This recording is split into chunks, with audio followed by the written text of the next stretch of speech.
नमस्कार साथीहरू, आजको यो बुधबारे बसाइमा मैले गोरखापत्रद्वारा वस्तुगत प्रश्न उत्तरहरू लिएर आएकी छु, जसमा पहिलो रहेको छ चीन दक्षिण एसियाली गरिबी उन्मूलन र सहकारी विकास केन्द्रको स्थापना कहिले भएको हो? सन् 2021 जुलाई 8 तारिक। 6 सदस्यीय यस संगठनमा चीन एवं दक्षिण एसियाका 5 राष्ट्र नेपाल, बंगलादेश, पाकिस्तान, अफगानिस्तान र श्रीलंका रहेका छन्। त्यसपछि गरिबी निवारणमा मिलेर कार्य गर्ने उद्देश्यका साथ यस संगठनको स्थापना भएको हो। 5 दक्षिण एसियाली मुलुकमा शाखा कार्यालय रहने भएको छ। 2 नम्बर प्रश्न रहेछ।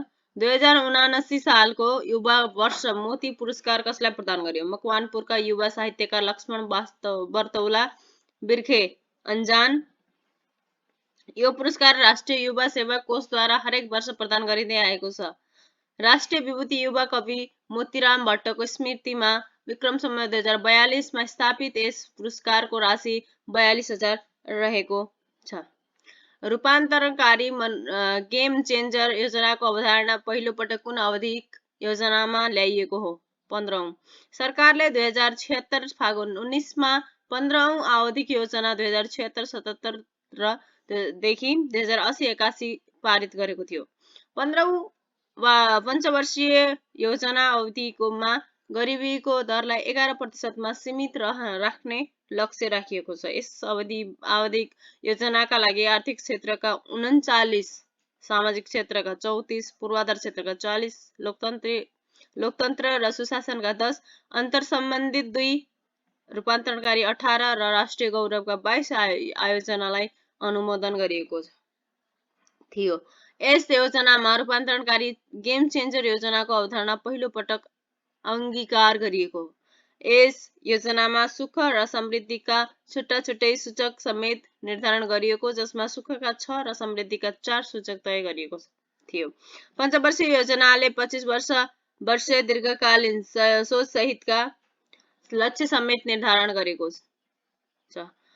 स्वास्थ्य तथा जनसङ्ख्या मन्त्रालयले तर्जुमा गरेको दीर्घकालीन आधार पत्रको नारा के हो? समृद्ध मुलुकका लागि स्वस्थ नागरिक। मन्त्रालयले विक्रम सम्वत 2100 सम्मको दीर्घकालीन आधार पत्र तयार गरेको। लिच्छवी काल र मल्लकालमा शिक्षाको माध्यम भाषा कुन थियो? संस्कृत। कोत पर्व, भण्डारखाल पर्व तथा अलौ पर्व कुन राजाको पालामा भएका घटना हुन्? राजेन्द्र विक्रम शाह। सम्पूर्ण सरकारी कार्यालयहरूमा निशाना छापको प्रचलन कहिलेदेखि लागू भएको हो? विक्रम सम्वत 2019 पुस 1 गतेदेखि। हाल प्रचलनमा रहेको नयाँ निशाना छाप विक्रम सम्वत 2063 पुस 15 देखि कार्यान्वयनमा ल्याइएको छ। जेनेटिक इन्जिनियरिङलाई अर्को के पनि भनिन्छ? DNA technology. नेपालमा काष्ठकलाको उच्चतम विकास कुन कालमा भएको मानिन्छ? मल्लकालमा। नेपालमा सर्वप्रथम कागजी मुद्राको कहिलेदेखि प्रचलनमा ल्याइएको हो? विक्रम सम्वत 2002 असोज 1। नेपालमा राणा प्रधानमन्त्री जुद्ध शमशेरले एक अध्यादेश जारी गरी विक्रम सम्वत 2002 असोज 1 गतेदेखि कागजी मुद्रा प्रचलनमा ल्याएका थिए। पहिलो पटक रु 100, रु 10, रु 5 का दरका कागजी नोट जारी गरिएको थियो।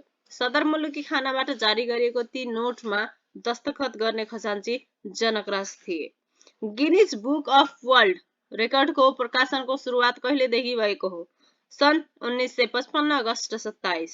विश्वमा भएका विविध कीर्तिमानहरू उल्लेख गरी प्रत्येक वर्ष प्रकाशित हुने गिनिज बुक अफ वर्ल्ड रेकर्डको पहिलो प्रकाशन सन् 1955 अगस्त 27 मा बेलायतको लन्डनमा भएको हो। कुन संगठनलाई युद्धको बच्चा भनी चिनिन्छ? लिग अफ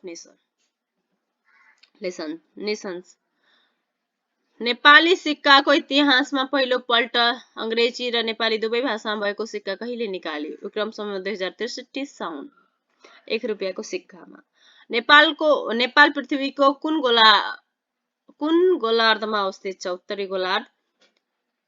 प्रोक्सिमा बी के हो?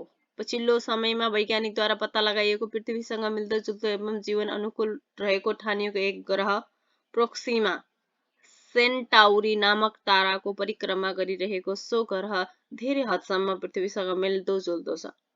यो ग्रह पृथ्वीबाट लगभग 4.2 प्रकाश वर्ष अर्थात् करिब 41 खर्ब किलोमिटर टाढा रहेको छ।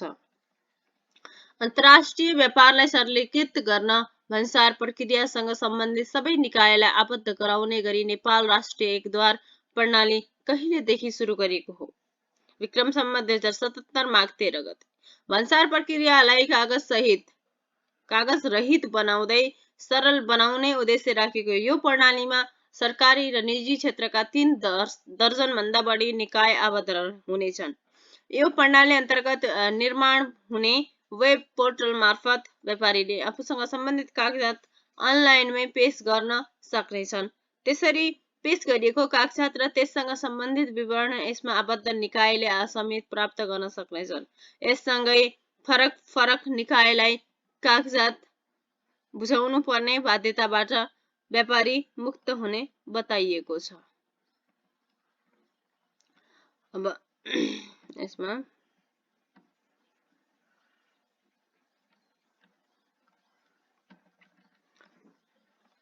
बताइएको छ अन्तर्राष्ट्रिय व्यापारसँग सम्बन्धित तथ्याङ्क तथा प्रतिवेदन प्रणालीलाई थप स्तरीय बनाउन र विद्युतीय भुक्तानी प्रणाली विकासमा पनि यो प्रणाली सहयोगी हुनेछ। भन्सार प्रक्रियालाई सरलीकरण गर्न आशिकुडा लागू भए पनि यी सबै निकायमा छुट्टै जानुपर्ने अवस्था कायमै छ। कागज बोकेर यी सबै निकायमा पुग्नुपर्ने बाध्यतालाई हटाएर डिजिटल प्रणालीबाट सबै काम सम्पन्न गर्ने गरी नेपाल राष्ट्रिय एकद्वार प्रणाली लागू गर्न लागिएको हो। राष्ट्रिय आयोजना बैंकको शुभारम्भ कहिले भएको? विक्रम सम्वत 2076 माघ 26 गते। शारदा पत्रिका सर्वप्रथम कहिले र कसको सम्पादकत्वमा प्रकाशित भएको थियो? विक्रम सम्वत 1991 फागुन रिद्धि बहादुर मल्लद्वारा। नेपालमा चिया खेतीको सुरुवात कहिले र कहाँदेखि भएको? विक्रम सम्वत 1920 इलामदेखि। नेपाली कविताको क्षेत्रमा प्रयोगवादी धाराको सूत्रपात गर्ने कवि को हुनुहुन्छ? मोहन कोइराला। हिमाल पारीको जिल्ला मनाङको सिङ्गर खर्कमा रहेको कजिनसारा ताल समुद्र सतहबाट कति उचाइमा अवस्थित छ? 5002 मिटर। मनाङको चामे गाउँपालिका अन्तर्गत सिङ्गर खर्कमा अवस्थित यस तालको लम्बाइ करिब 1.5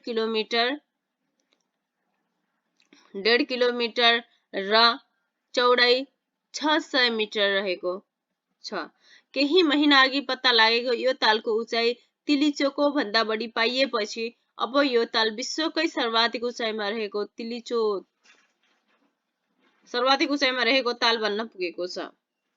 अहिले सर्वाधिक उचाइमा रहेको तिलिचो ताल समुद्री सतहदेखि 4919 मिटर उचाइमा अवस्थित रहेको छ। यो ताल तिलिचो भन्दा उचाइमा रहेको बारे सरकारको आधिकारिक निकायबाट पुष्टि हुन भने बाँकी रहेको छ। विश्वभरिका पर्यटकको रोजाइमा पर्दै आएको तिलिचो तालको अलावा मनाङको गङ्गा पूर्ण ताल, डोना ताल, ठुलागी ताल लगायतका ताल रहेका छन्। हरित सहर भनी हेटौडालाई चिनिन्छ भने गुलाबी सहर भनी कुनलाई चिनिन्छ? वालिङ। त्यसैगरी सेल्फी सहर धनकुटा, फ्री वाइफाई नगर भनी मटिहानी तथा बालमैत्री स्थानीय शासन नगर भनी देवचुली र सुनवललाई चिनिने भएको छ। नेपालमा पहिलो पटक जेनेटिक ल्याब अर्थात् वंशाणुगत प्रयोगशाला कुन अस्पतालमा